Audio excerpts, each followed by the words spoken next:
Welcome to the Bias Buzz, powered by Accuracy in Media.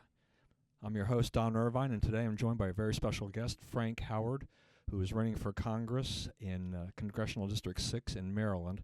Good morning, Frank. Good morning, Don. Thanks for having me on the show. I'm looking forward to it. All right. Well, let's just start off talking about a little bit about this race. This is a very crowded field. The primary is coming up in 4 weeks from yesterday. Is that right? 4 weeks from yesterday. So it's coming up here very quickly. You've got, is it 8 candidates running? That's right. So this is a very crowded field. I'm really having a hard time putting my hands around who's the leader, who's not. I really don't see any polling. It's been pretty quiet on the Republican front. Give me a little synopsis of what you see. Okay, Don. Obviously, filtered through the lens that I see the world through, and my opinion on the race. You make a good point. There has been no official polling that I'm aware of.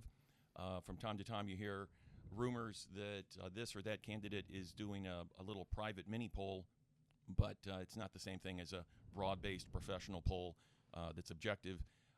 It's tough to say who the lead horse is or horses are.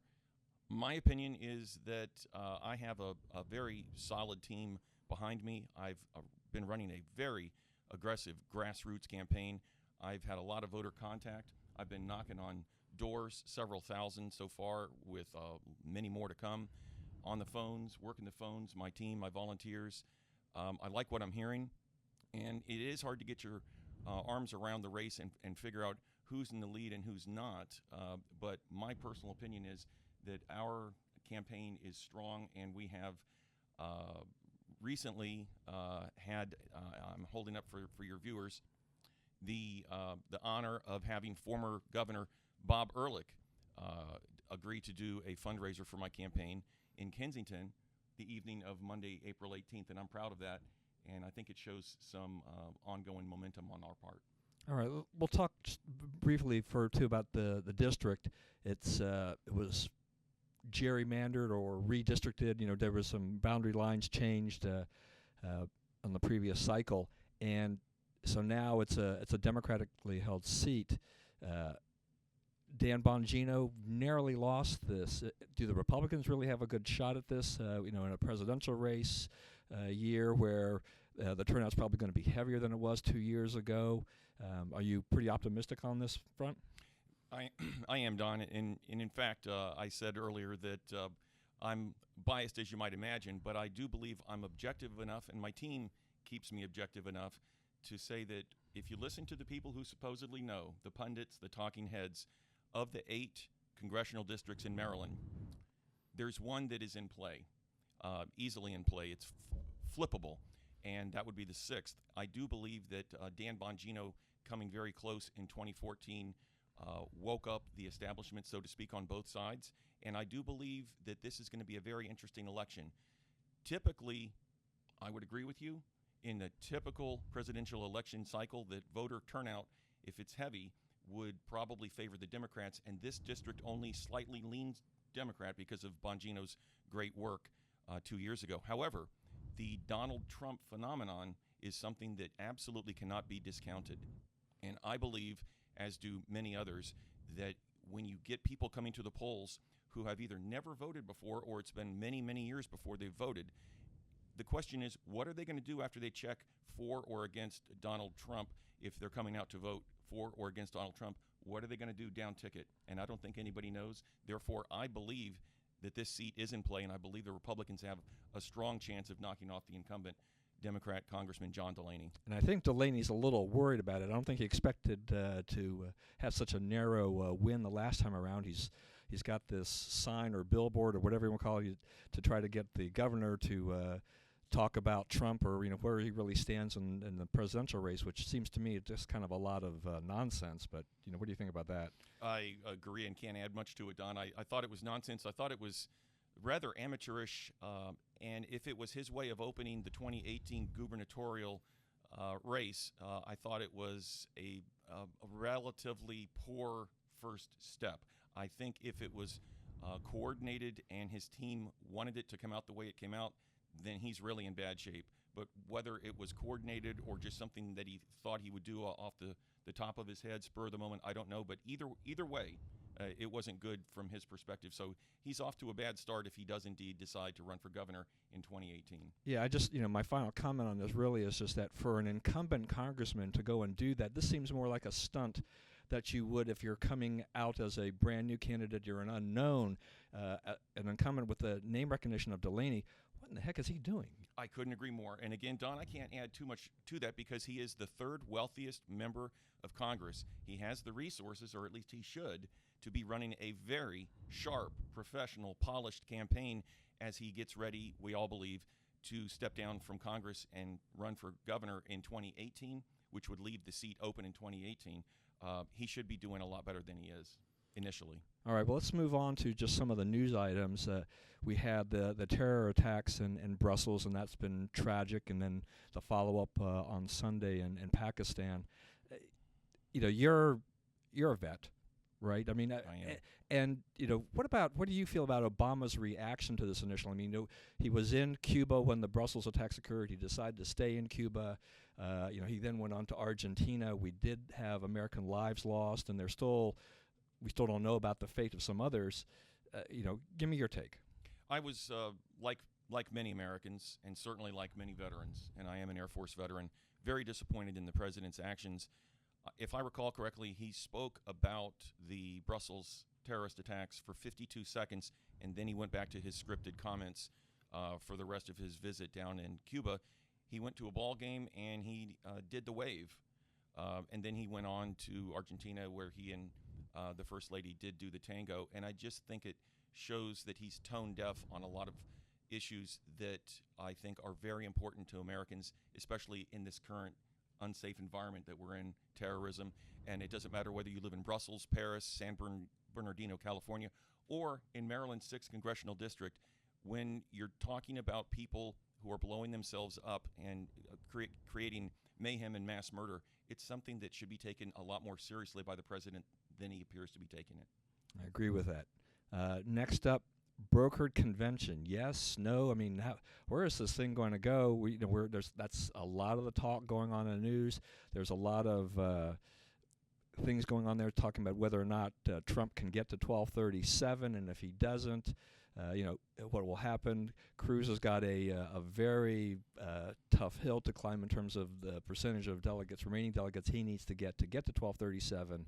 I mean, it looks like there's going to be some kind of a fight there on the convention floor. What do you think how does this bode for the Republican Party as a whole? Don, I'd almost like to flip it back and ask what you think, but since I'm your guest on your show, I'll take a shot. I do think it's going to be interesting to see if we do have a brokered convention. I think it's going to be interesting to see what happens with the dynamics of Donald Trump's campaign, especially if there are, in his and his campaign's view, moves to keep him from getting the nomination.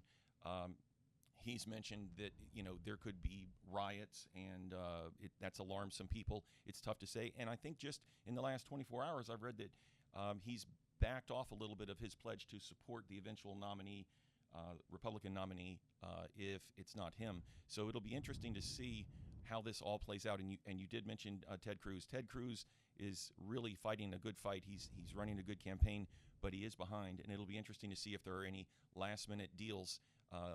Mr. Kasich as well plays into this. It'll be interesting to see what kind of deals come about. Well, you mentioned Kasich. I mean, the interesting about him is that he's coming out and making statements saying that everybody should unite behind him, and he's the guy that's sitting there with 143 delegates, and a mathematical impossibility to get enough delegates before the convention to actually win the nomination. So he would need a lot of things to happen for him on the floor. He would need that open floor fight in order for that to even come close to being true. When I look on social media versus seeing, this whole race has really divided a lot of people. The vitriol, the number of people that are complaining about how many people are unfriending them because they no longer think the same on Trump versus Cruz versus Kasich. It's really kind of gotten out of hand in that regard, though I think this plays right into the hands of the media. I think they really like to see all this turmoil. They've been worried a little bit probably about Hillary and her email scandal and all the other things that could possibly bring her down.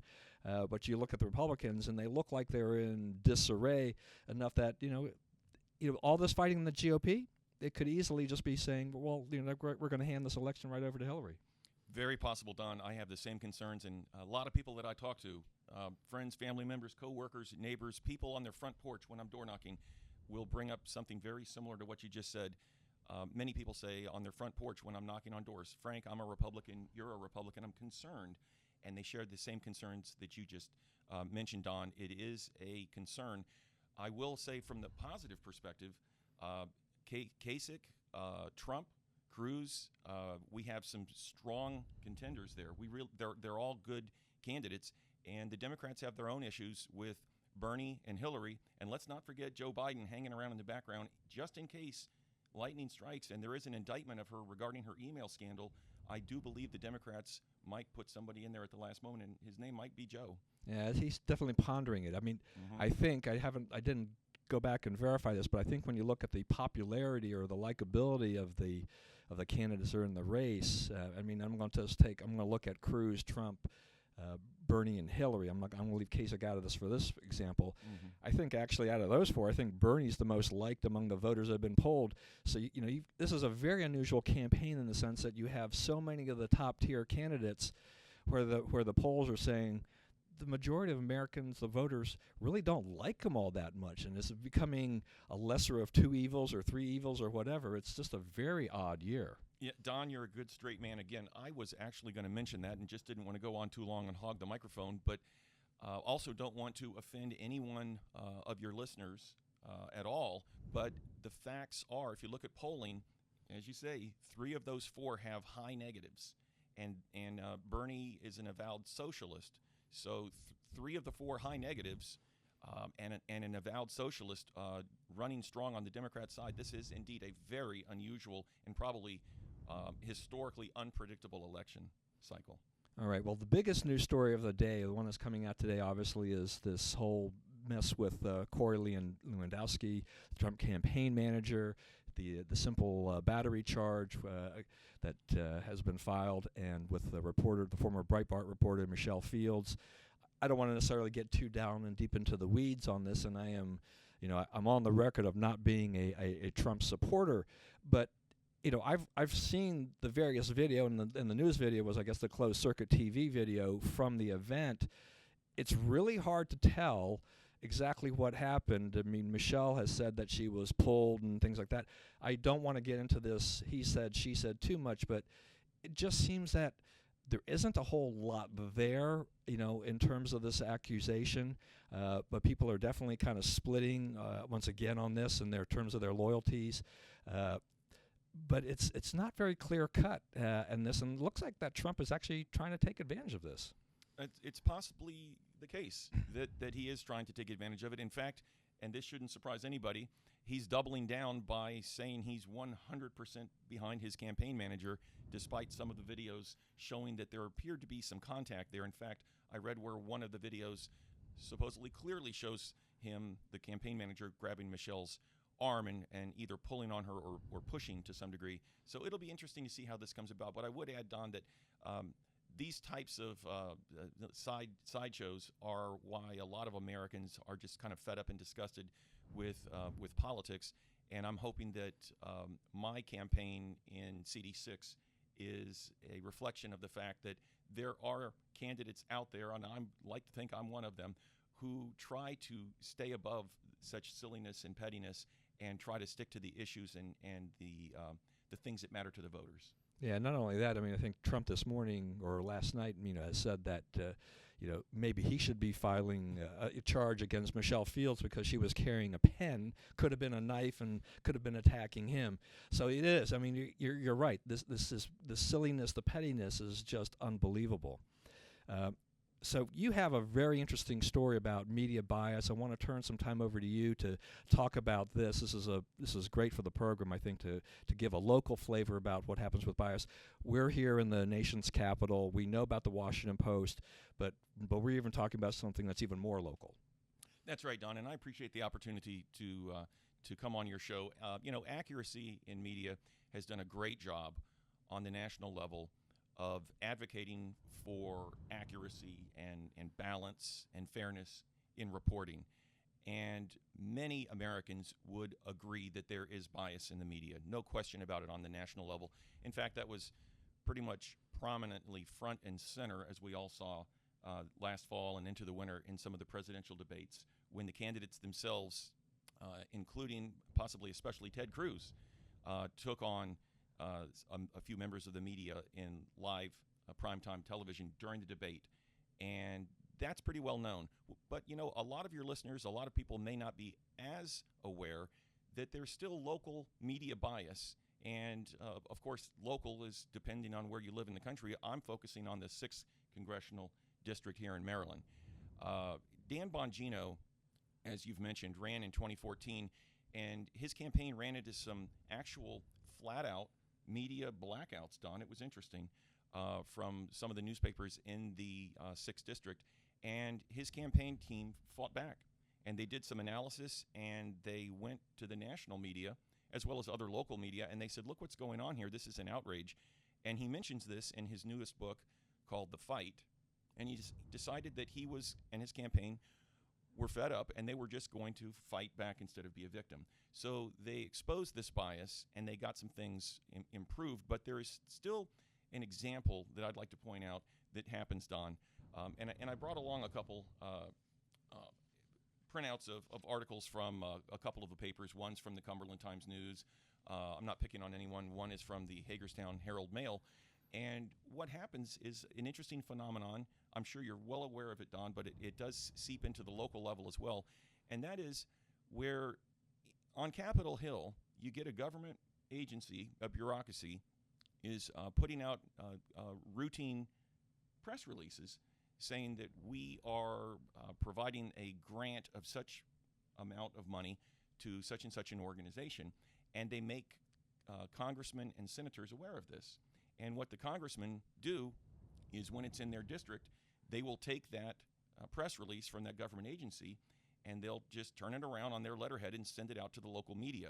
Unfortunately, some of the local media get relatively lazy, and I don't mind saying that, and they will just take that press release from the congressman and or the senator, turn it around, and send it out as news. And that's not really journalism. That's just taking boilerplate and sending it back out there. The problem is when the incumbent congressman, and in the 6th District, that is, of course, the Democrat John Delaney, gets this kind of coverage over and over again. And you wouldn't know from watching some of the local media, Don, that there is, in fact, a Republican primary, and as you opened the show, a crowded and very interesting and competitive Republican primary for this 6th District race. So what to do about something like this? One of the things that my campaign has done is we've benefited from Bongino's work in trying to fight, if you will, go around this local media bias. And the bias isn't a complete blackout. There have been some candidate bios that have been run in these local papers. And in fact, I worked with the editor of the Frederick News Post to get an op-ed in their paper. So what have we done? We've taken a page out of the Bongino book, and we've gone to other sources. We've gone to Patch.com. We've gone to Washington Jewish Week, the Washington Times, the Baltimore Sun. And, of course, there are also local bloggers. Joe Steffen, Red Maryland, Ryan Miner's Minor Detail. And bloggers are doing arguably a better job than the local media. So when you look at the local media and their relative bias for the status quo and what I call boilerplate journalism, they could probably do a better job. You see that there is a local bias, and I would love to get your take on it, Don, and find out if AIM has ever done any assessments or studies along those lines, or if maybe one day you might be taking a look at some local bias issues. Oh, you're trying to put the pressure on me here, Frank? Just curious. Well, I mean, you make a good point. It's interesting, and I think that it's very true that there's a lot of boilerplate stuff that gets churned out by these congressional districts and things like that, and it is because a lot of these people are lazy. The journalists will take that and they'll run with it. John Fund years ago, when he was working for the Wall Street Journal, used to talk about the laziness of journalists, and he would admit that he could be part of, he was part of that fourth estate, that things have to be done for them, or if things are done for them, it makes their jobs a lot easier. And there's the pressure now. I mean, you can imagine, he was saying this years ago, before really the tide really turned with newspapers. Now you look at it, there are fewer papers running. They're under financial pressure. There's all kinds of things. The Washington Post, it's now owned by Jeff Bezos of Amazon. It's his private investment. It's not an Amazon investment, but it's a very different paper in a lot of ways than it was run under the Graham family, there was a definite bias there. There's still a bias with the Post because a lot of people are still there, but it's not as blatant, I think, now as it was before. The local papers. We've seen the disappearance in our area. I mean, the Gazette papers. It was a Post enterprise. They couldn't make any money at it. They decided, hey, it's gone. And we're just seeing that over time. I mean, I grew up in Montgomery County. The old Journal newspapers years ago, those are gone. I mean, so we've seen changes, but the internet has sped that up. Your use of bloggers and other sources of media, that's the way that it has to be done now. But there is that problem of, with all the deadlines and all the pressure, young journalists and sometimes even veteran journalists, it's like if you give them 2/3 or 3/4 or something that looks like a decent news story, they can probably churn that out, and they're meeting their production quota or whatever they're under pressure for to do. They'll probably do it without really thinking about it. We've seen instances of that with letters to the editor written in boilerplate going all around the country, and newspapers just they just print those letters to the editor, only to find out later on that it was a mass campaign, going on. And nobody bothered to check. Copy editors are no longer around. Just all these kinds of things. Would we look locally? Absolutely. If the case is really built that it makes a lot of sense. I mean, our audience is national in scope, but that doesn't mean we can't do studies, even a special study about something that happens. We did something on Casa de Maryland, and we've taken special subjects and say, you look at Casa de Maryland, it's a local issue. It does have national implications, but it's a local issue first. So it can be done. I think you and I have talked about this in the past, and so this is a good maybe to get this kind of jump started in a lot of ways. But yeah, I think for those out there that are thinking about their local media, is that you have to be very vigilant. And just remember that you just can't really trust the media at their word. There's a lot of things going on there, and if you're in a Gannett town, you're basically getting boilerplate fed all the way down. There's not a lot of really good local reporting going on anymore. I agree, Don. And one more final thought on that. You make a very good point about the legacy media and their owners, their management, their stakeholders, if you will, wonder why their circulation and their readership is going down year after year after year. And I think when you look at stale reporting of apartment fires and car wrecks and the incumbent congressman John Delaney, and it's pretty much boilerplate reporting, I think people these days obviously have options. And I think until things change, I think the readership of the mainstream media, including on the local level, is going to continue to go down as people search elsewhere for local news. Right, and I think people now, because they have so many choices thanks to the internet, is that they can kind of pick and choose the kind of news they want to read. I mean, for years and years and years, we really had the Washington Post was the dominant newspaper. You had the old Washington Star, and that was okay. The Washington Times came on the scene in 1982 and provided an alternative voice, but its circulation was minuscule compared to the Post. But now the Post circulation has just it's probably gone down by about half or thereabouts. So they're facing these problems. People turn to their phones, their tablets, their computers, whatever. They get their news there. But because of all the different outlets that are there, if you really don't like what the Post is writing, well, then you can go online and read something else, whether it's Breitbart or Drudge or Fox News or whatever, and you can get something that fits the bill a little bit more to your tastes, and that definitely drives a lot of what's going on there, and it's put a lot of pressure on that legacy media. So, yeah, I mean, things have stabilized to a certain extent for them, but they're still in big trouble. Yes, they are. All right, so our last fun little item before we conclude here is just on spring training is about to conclude. I love baseball. I grew up here, old Washington Senators fan since I was a child. opening day is next Monday, and I think the first home game is on the 7th of April. So the season is about to begin in earnest. You've got a great name for Washington baseball fans in Frank Howard. I mean, he was definitely my hero as a kid. What are your thoughts about the Nationals and where they're going to go this year? Yeah, just call me Hondo. You don't quite have the size of Hondo. People meet me for the first time, Don, and they laugh and they say, "You're not him. He would be older than you and a lot bigger than you. You're not him." Even door knocking, people say, "Frank Howard." Well, you're not him. Yeah, so it's a great name for baseball for the Washington D.C. area. You know, real quickly, Don, as we close out, it's fun to talk about the Nationals and close out on a fun topic. They lost Zimmerman, a key part of their rotation, and they lost the heart of the clubhouse, Ian Desmond, but they have picked up other pieces. They've got Joe Ross, the young Joe Ross, the starting pitcher. Tanner Rourke looks like he's back in the mix for a rotation spot.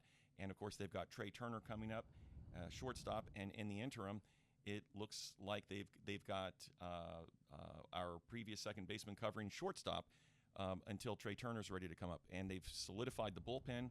And we all know that Dusty Baker, of course, is now firm hand on the rudder as the manager. I believe they're going to, at worst, if they have another off season, some injuries, I believe at worst they're going to come in second and probably be a wild card team. But I believe, prediction right now, I'm going to go out on a limb and say they're going to win the division, win 100 games or more. And this could be the year that they go on to the World Series like everybody had them as the consensus pick last year. What do you think, Don? Well, it's an even-numbered year. So their best years have been 2012 and 2014. So it's kind of following the San Francisco Giants. Every time they win a World Series recently, it tends to be kind of the every other year deal. I do agree. I think, by and large, I think their offensive mix is good. They've added Ben Revere. That's going to be great for them. The bullpen, yeah, they've got some good people in there. If they live up to what the expectations that we hope there, that'll be good. If the starting pitching can consistently give them that 6 or 7 innings and just leave them with a couple innings every game, then I think they're in really good shape. And we really need to take this division back from the Mets. So 100 games, that'd be great. I'd be delighted with that. But it still doesn't. 100 games, in history, does not prove that you're going to necessarily win the World Series. I keep thinking about the Seattle Mariners. They won 106 games or something like that one year, and they flamed out. So you never know. But I am a Nats fan, true and true. So anything they can do, and if they can get there and the Orioles don't, I'm even happier. That makes 2 of us. All right. Well, thank you so much for joining me today, Frank. And my pleasure, Don. I want to thank our engineer, Spencer Irvine, and then also to Stephen Irvine, who'll do the post-production work and sound engineer. Also to those who've been watching us on Periscope. And we'll see you again next week for another edition of The Bias Buzz.